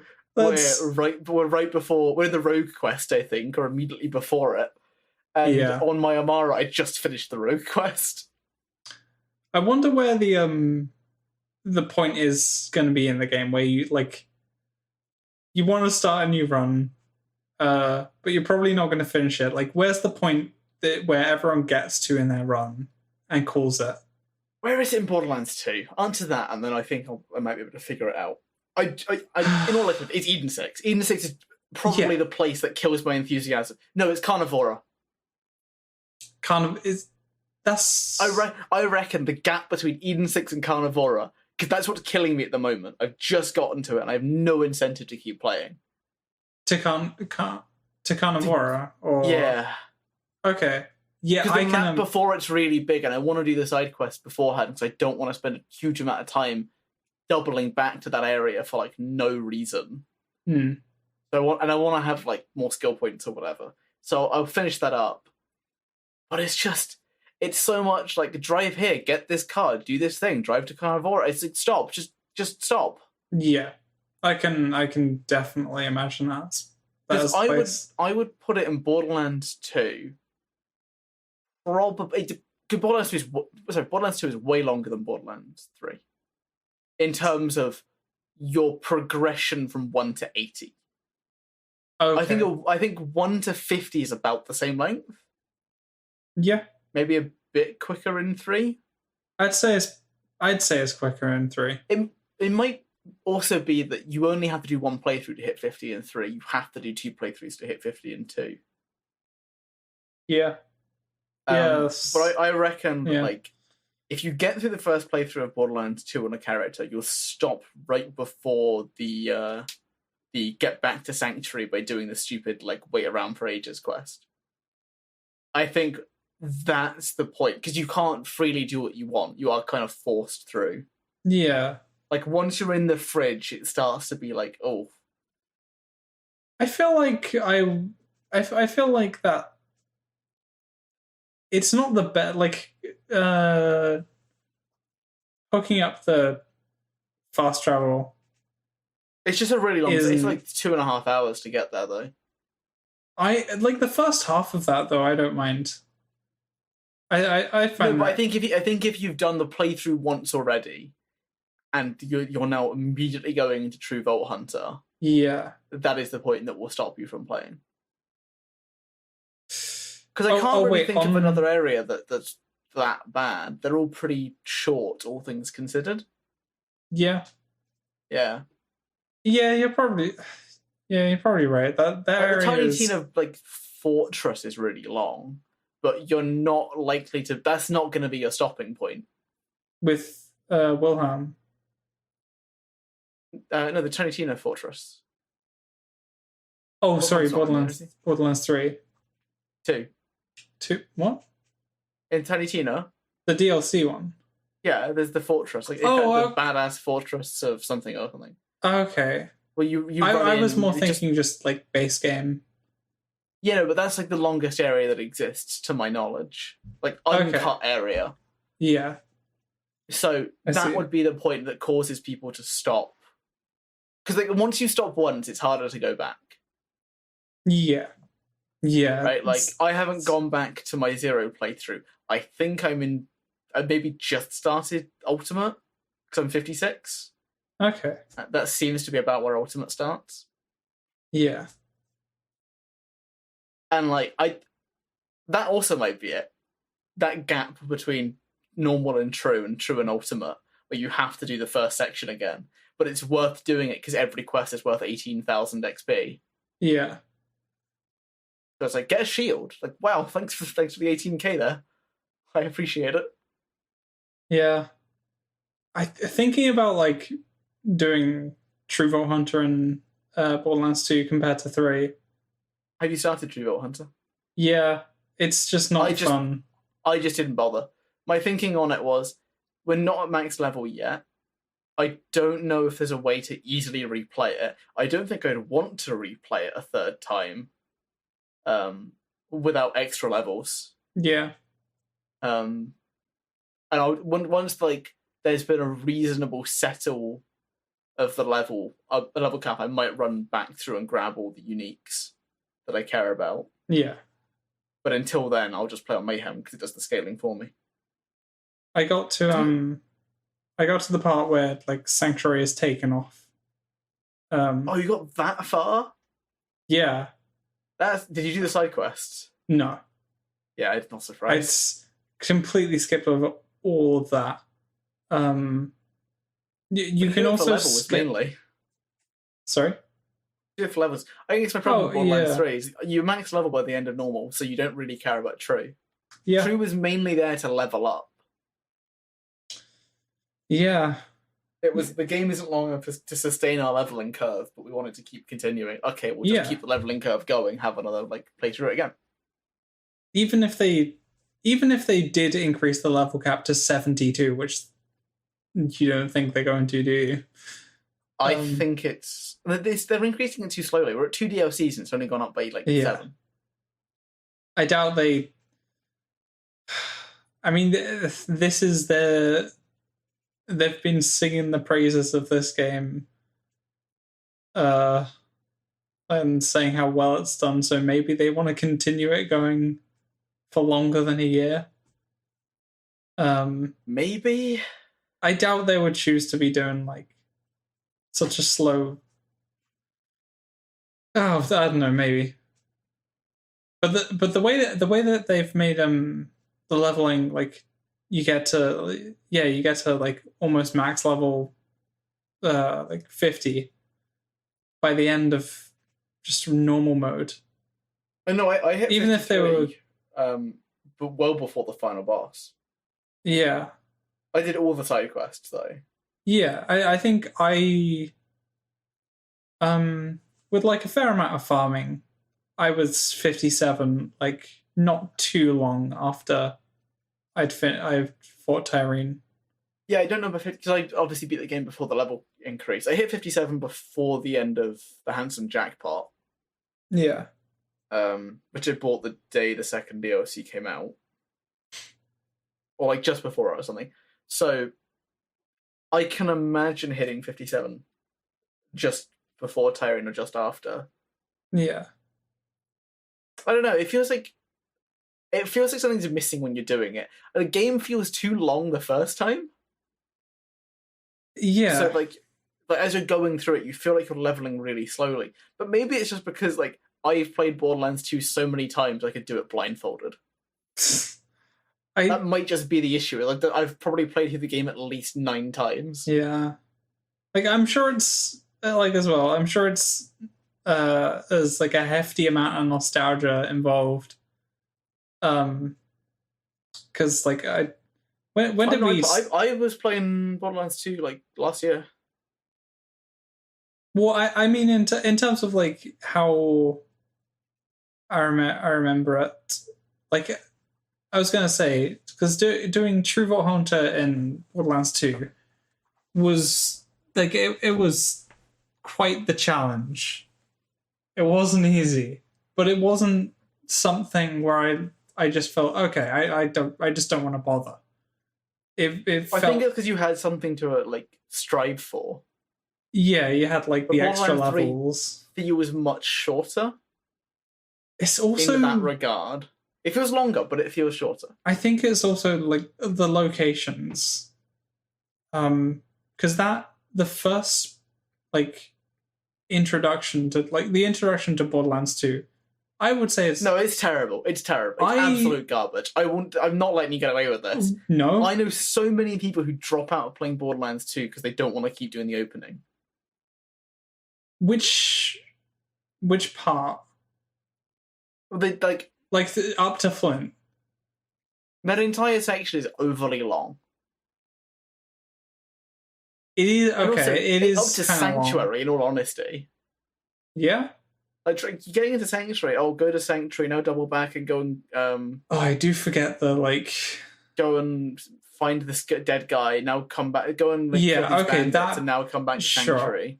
I totally forgotten that. Actually, the game opens up from there, but like up to that point, I would say the run up to Flint is like it's memorable to me. It's memorable because you've done it so many times. You may be right. I wouldn't. It's. I do kind of like that though. I would say, it's not too bad. My main issue with the starting area of Borderlands 3 is it's a desert. Yeah. Like I just hate deserts in like all things. You ever notice how like in fiction they don't spend much time in deserts? It's always we're in the desert to find the ruins of the lost Abbas Ababa. And then they go and find the lost ruins of Abbas Ababa, and then all of a sudden they're in the ruins and they don't feel like a desert anymore. It feels like an old thing. Yeah. Yeah, there's not many ruins in Borderlands. It's all crappy outposts. In fairness, the entirety of Pandora is a massive jail. Is that what it is? It's just all criminals have been put there. Did you not like? It's a massive prison to the destroyer. What is happening? Oh, sure, yeah, for the destroyer. But I thought you were talking about like the known residents of Pandora. No, they're all just morons. They're just morons. They just got stuck there one day. The corporate manufacturers that sell them guns. I wish that was more of a thing. Like I wish that was more of a thing, and it's all the Prometheus stuff. But I don't know. Prometheus feels very disjointed from the rest of the game. I don't know if that's just me, but like Eden 6, I kind of buy as part of the main plot. But Promethea is just so. It feels like a DLC. Yeah. It does feel out of place. It doesn't. You go to Promethea. You meet Lorelei and Reese. Yeah. I didn't know Reese before going in, so I wasn't like super excited. Then you meet Zero, which is probably the thing that makes it feel most like a DLC is there's an old character there. Yeah. Right? Yeah, that's true. They aren't immediately killed.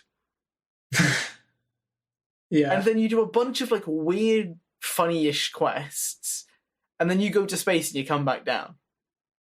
And that's it. That's Promethea. And then you find a vault. Yeah. It feels like it should have been a DLC. Yeah. And it should have just focused more on the corporate stuff.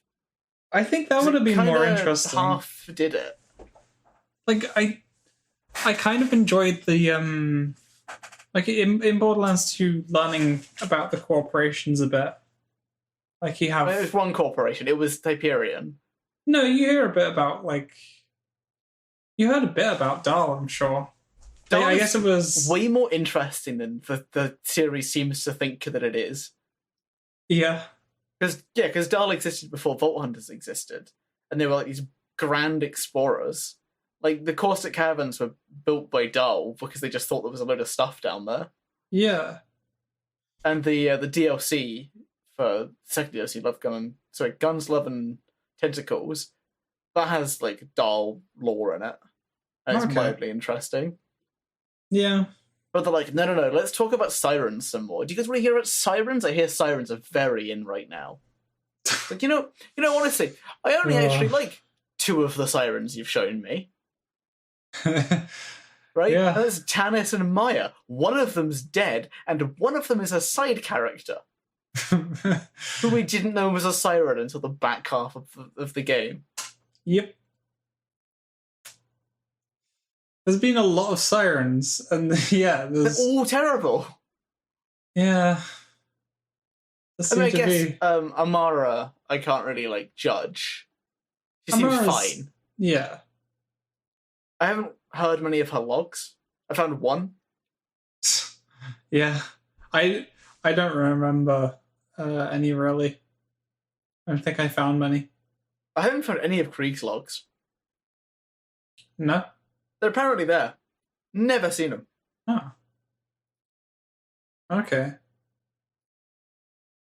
Actually, what logs have I found for Vault Hunters? I think I found a Maya one, maybe.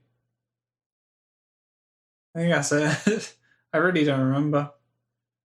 Yeah, they're pretty hidden. Yeah. I don't get why the Vault Hunters don't say more in the game.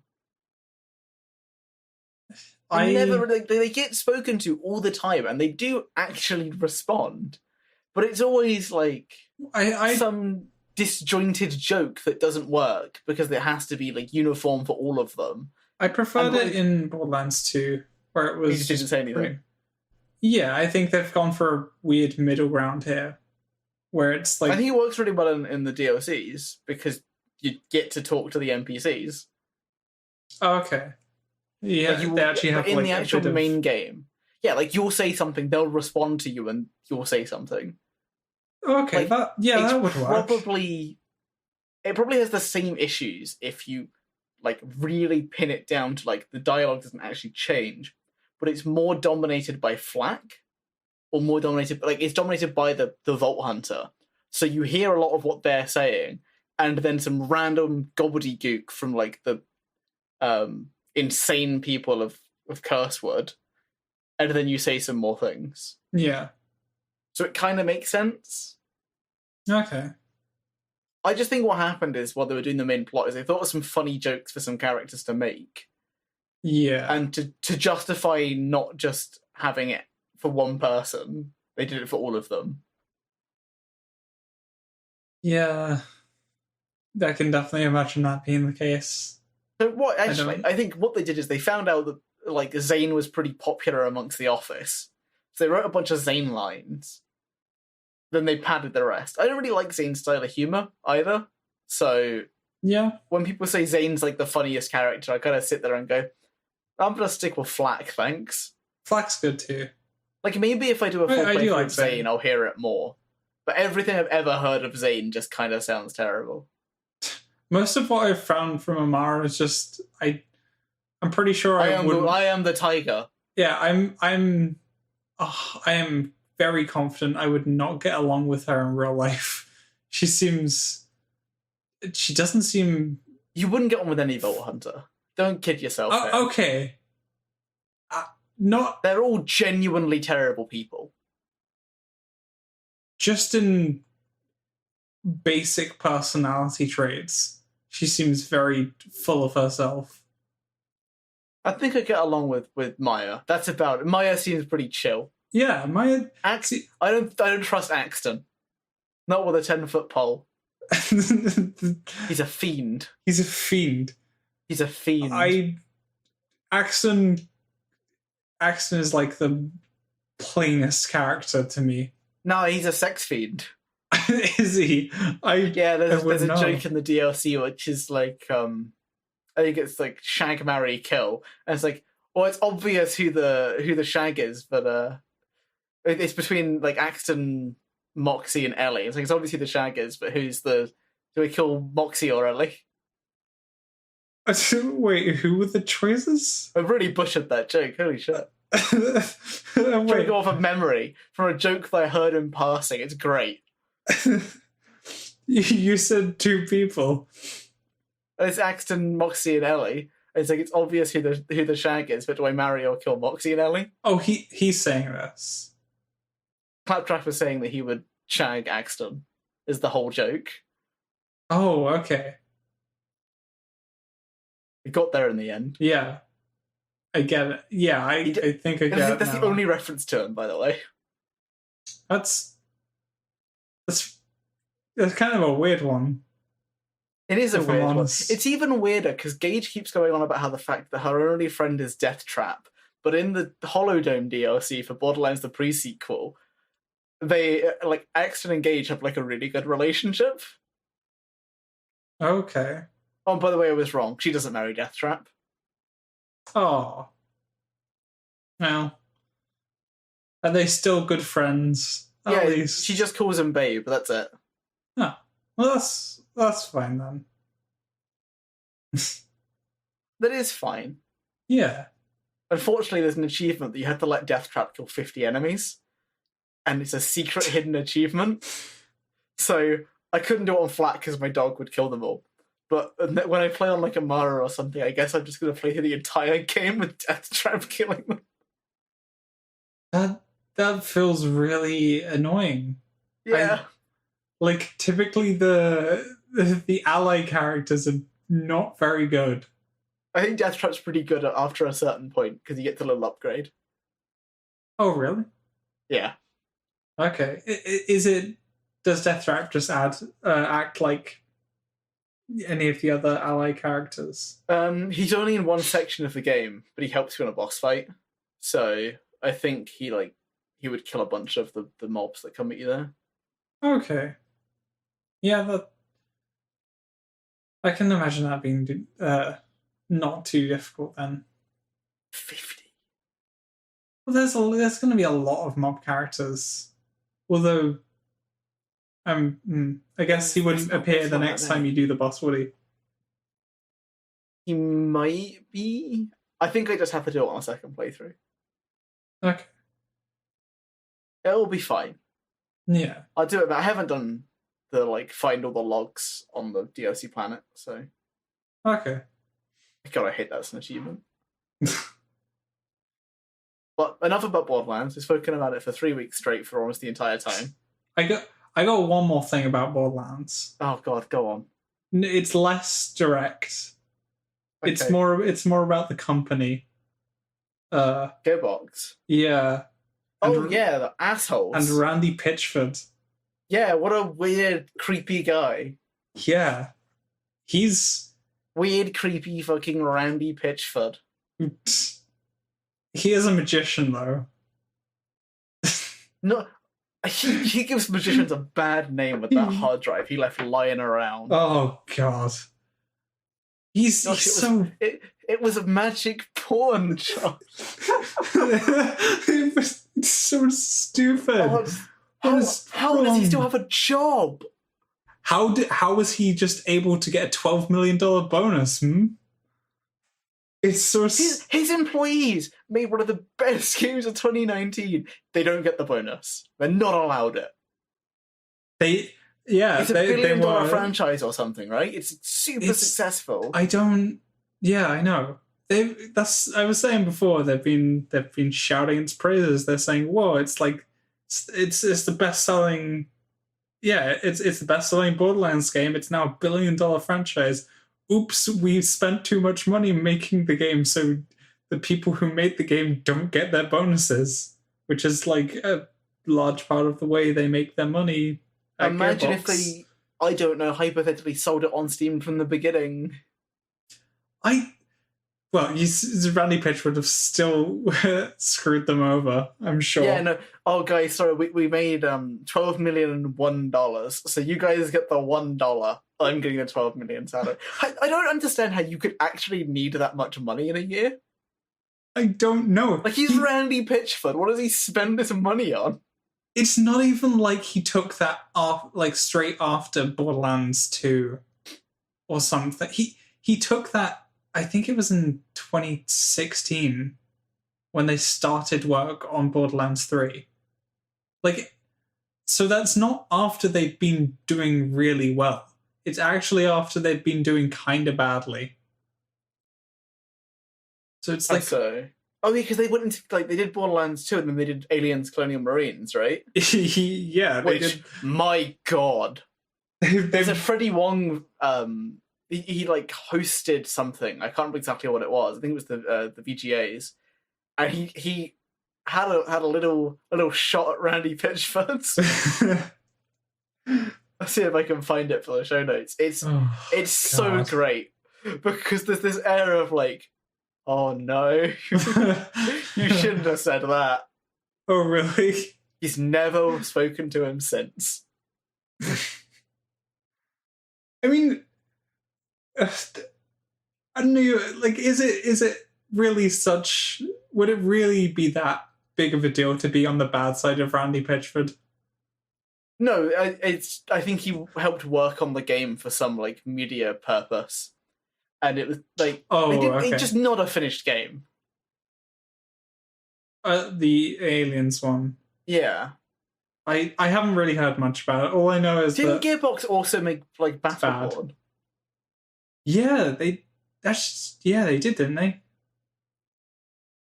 Because they were I remember they were going to finish that up. Finish up the like whatever content they were working on before they started working on Borderlands 3. Oh yeah, they did. Battleborn was 2015, wasn't it? 2016. They've only been working on the game for 4 years. Huh. Probably less. Probably like 3 years. Yeah. Well, I guess the tech was probably in development for a while longer. I'm sure I saw something about shader, like how they'd improved the lighting and stuff a few years ago. I guess they can't actually do anything until they make the new engine. So they used they were like split.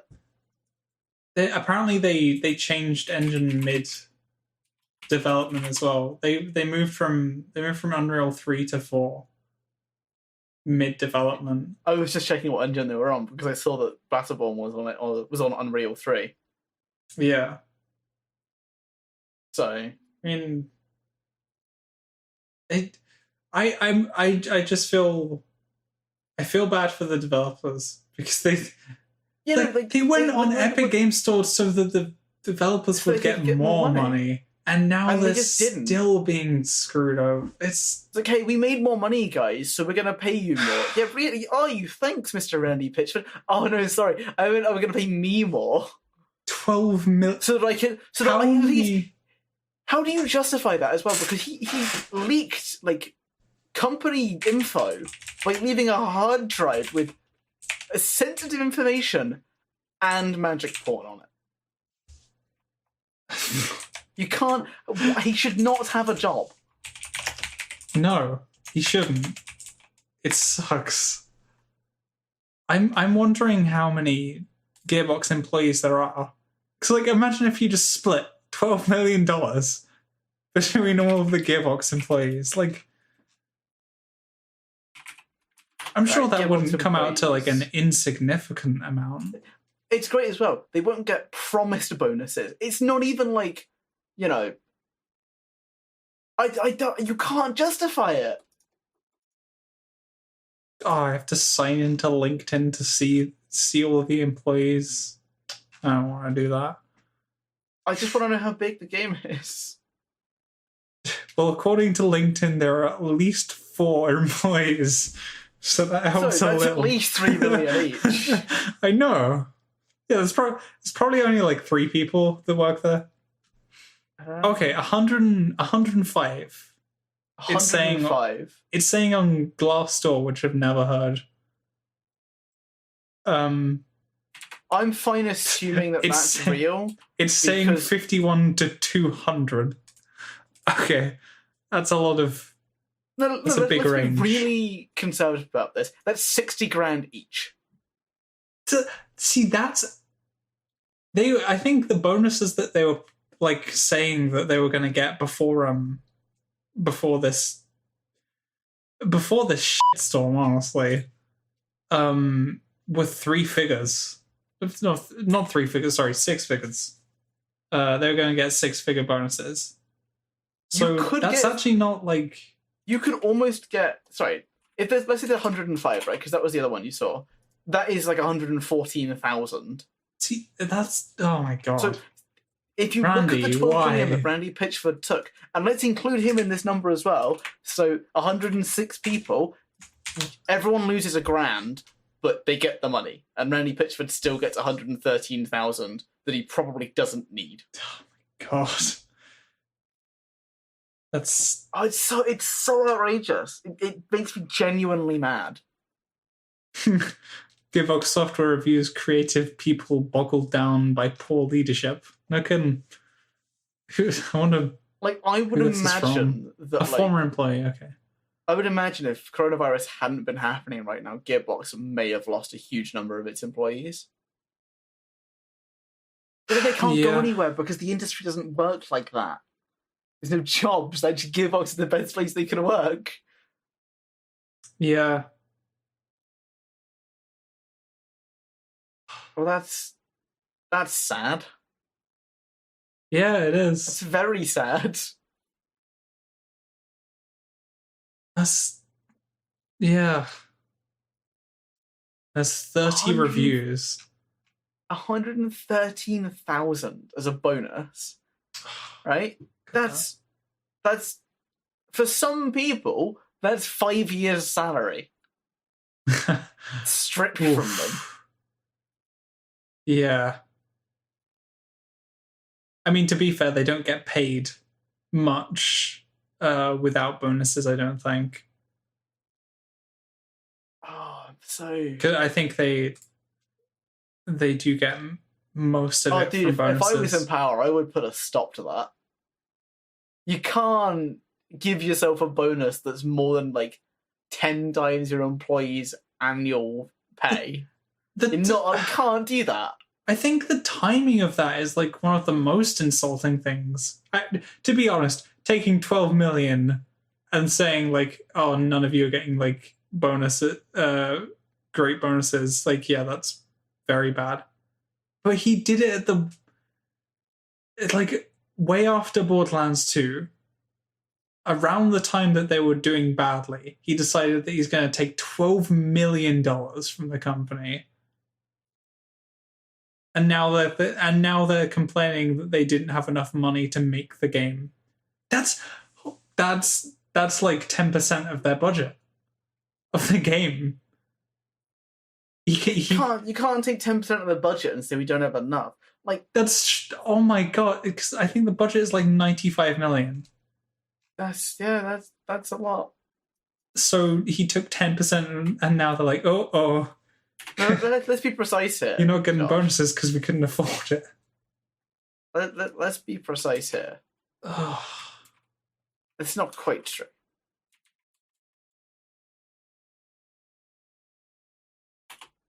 You know, 12%. 12%. He took 12% of the budget. I mean, if you add it back on, right? So that, let's suppose that he hadn't taken it. Yeah. I mean, I'm sure it doesn't exactly work out like that. Like, yeah, it doesn't, obviously, because like he still has to get paid something because he is the CEO, even though he brings work. Like, he brings basically terrible PR to his company and net loses the money. Yeah. I could run this business better than Randy Pitchford. Try me.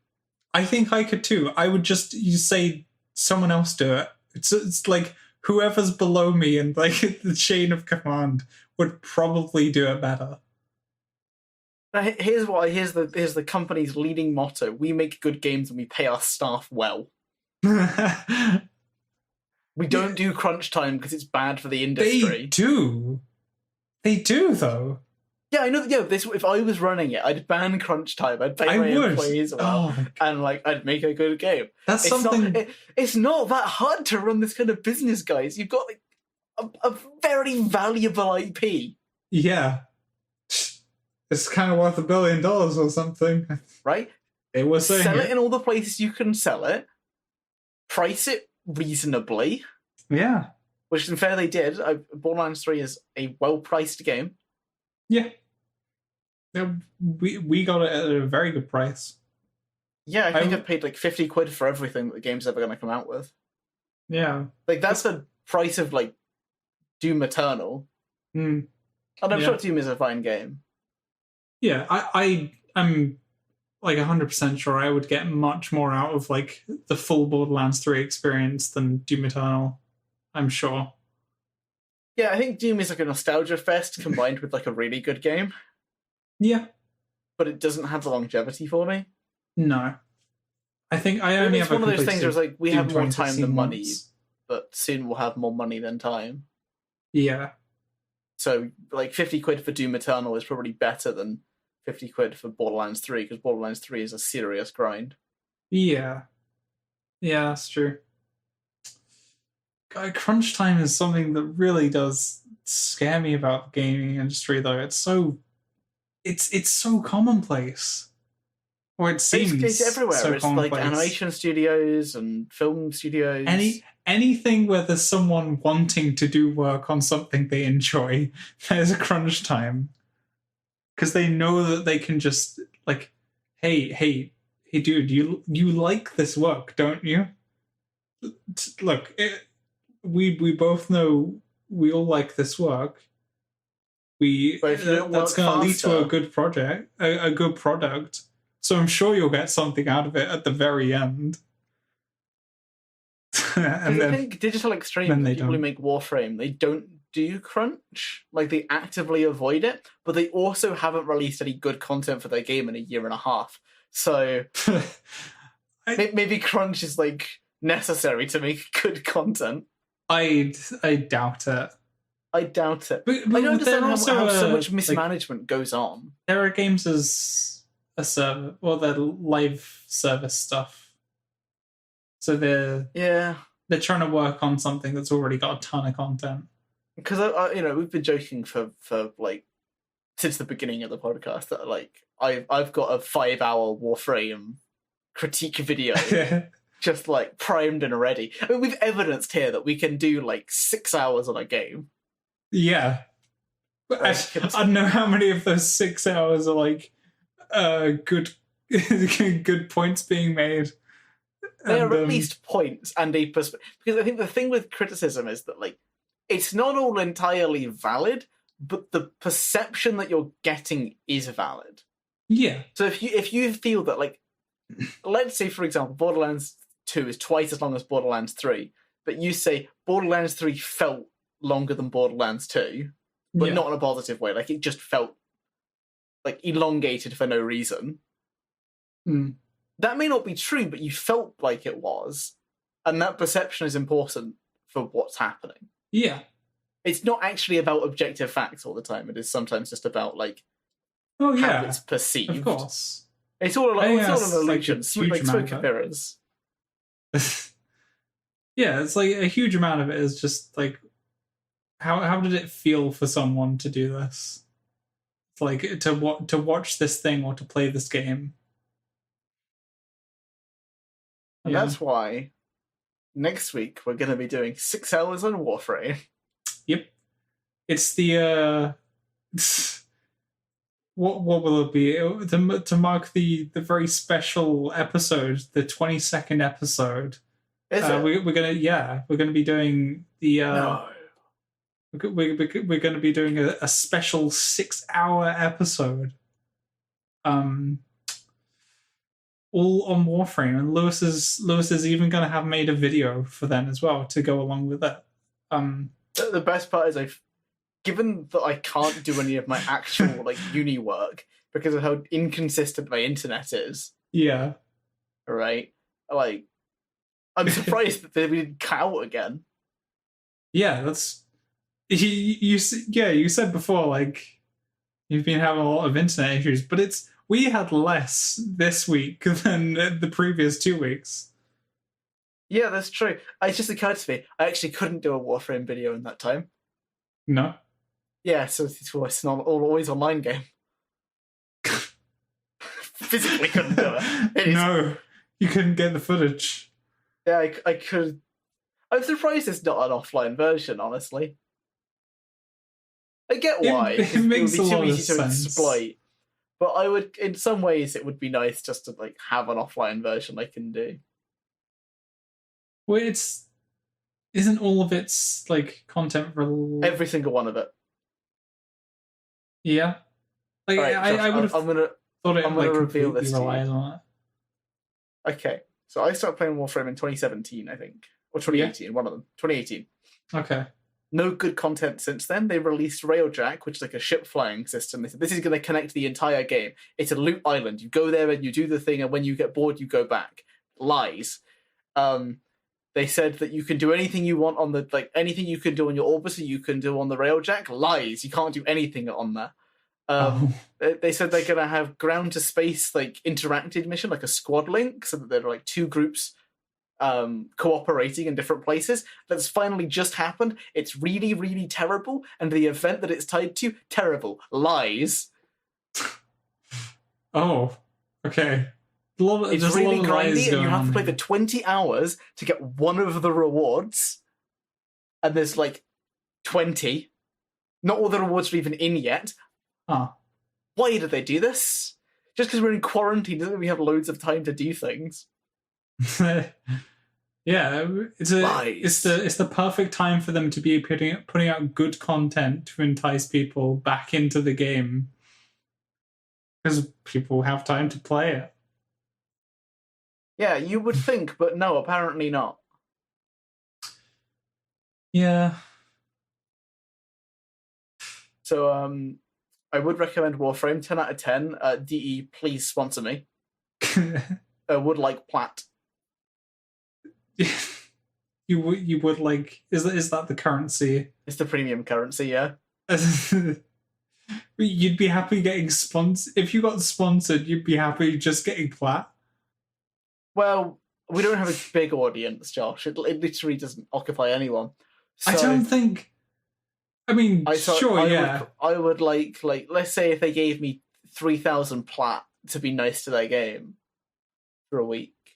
I don't think that's worth it. For like, I think it is, because I don't really need to talk about it that much. And 3,000 Platt would let me do some of the things I've wanted to do, like play the game. Just to play, you have to. It's like putting a quarter into the machine. You have to pay Platt to just unlock an hour of time to play. It's because they have weapon slots and Warframe slots and companion. There's so many slots you have to buy with Platt. And there's too many weapons. You can't ever actually own them all. Yeah. With Warframes, you kind of can. There's not too many of them. There's like 40. Yes, I own all but one. Okay. Take me. IRL. I wouldn't want to. I really want to fight anyone IRL. Oh, look at you, being a nice person. That's degeneracy, right? Is that a nice thing to do? Yeah. Isn't that just more cowardly and like it doesn't feel like, I mean, sure, I don't want to hurt someone, but you could. that's how I said it, isn't it? I didn't mean for that to come across that way, but God, that was how I said it. No, I don't want to hurt people, so I guess that's a nice thing. But I also don't want to be hurt. Well, though, you are like, forced against your wishes, you will absolutely do it. I don't. Yeah. Okay. Yeah. Sure. Yeah. I don't want to hurt people, but I will. I will. I definitely What will. a threat right there. I didn't say who. That's really Tim's motto in life, isn't it? I don't want to hurt. I don't want to people. hurt people. I will. I inevitably will.